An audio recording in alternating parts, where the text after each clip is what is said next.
I have this firm belief that with craftsmanship, the physical energy that I put into the handmaking of something is a positive force that is within that piece as it gets worn by whoever it is that's wearing it.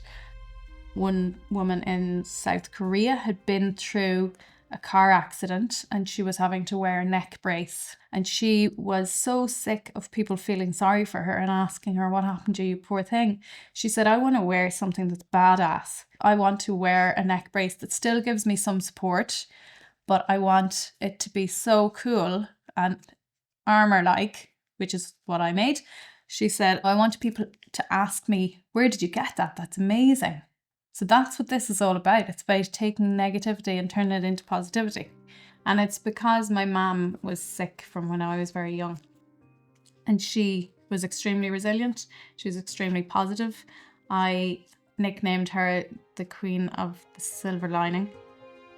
The aesthetic of these pieces is all based on medieval war armour as a source of strength, I suppose. So yeah, aesthetically they're made from all these small panels joined by metal fittings. So this is the shell bag, and it's made up of maybe 140 panels, I think. Well, when I started out, I decided to make a collection. They were all figurative art pieces. They fit on the body, but when they were removed from the body, they held the form of a gesture. And so that when they were suspended in a gallery environment, that they could tell a story. So I suspended them in a dialogue with each other. So how the victim and the perpetrator can be interlinked. And some people recover from trauma in a positive way, and some people can go the opposite way. But the difference is our perspective. It was called in immediately for photo shoots for Vogue, for ID, for Dazed and Confused, for W Magazine, for Interview Magazine, all the top names, that it was just mind-blowing, really.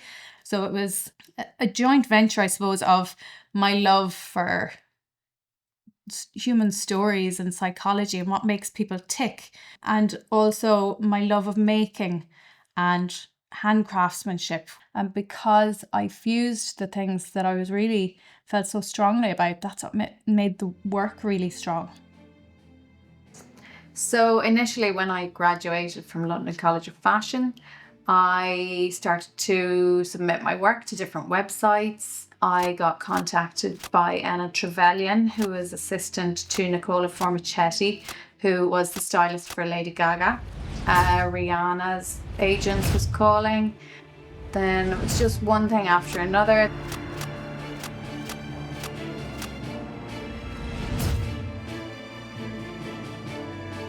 I have an idea for city sculptures that respond to their environment in different cities. Because of the nature of the leather that I work with, it responds to the wearer's body. So the idea of doing that on a societal scale, whether it's naivety or just purely believing so strongly in what I do, and because I love what I do so much, I think, that's why I've always just aimed for the sky. I mean, aim for the sky and you land among the stars. Aim for the moon. My mum always got things a little bit off. I've totally got her skill for doing that. I absolutely adore doing collaborations because I just think that it's like a creative spark can happen between two creative minds that neither one could potentially have by itself, but when you fuse them together, it's like a science experiment. You can have a little explosion.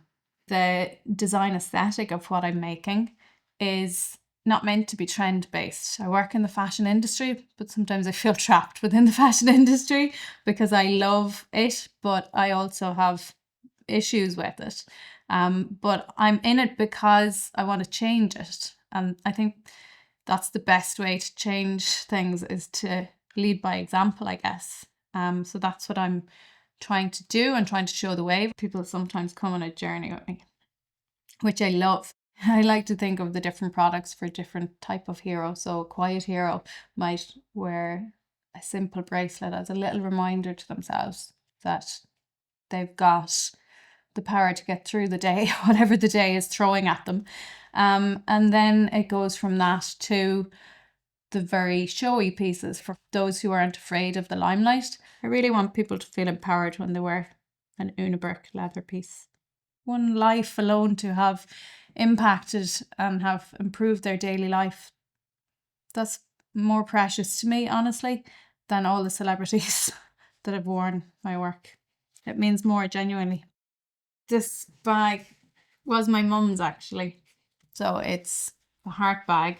The concept behind that collection was about burial practices and why we have a need for an afterlife. So again, looking into psychology and what makes humans tick, and why do we need for there to be more than this life? Is this not enough? So the weighing of the heart ceremony is a practice or a belief in Egyptian mythology, I guess. And so this bag was based on the anatomical heart rather than the romantic heart, I suppose. I gave this to my mum and she used to carry it all the time. And she was so proud. So proud. I don't know what I hope next. What we've done is enough, even if I don't do any more. If I died tomorrow, I'd be happy.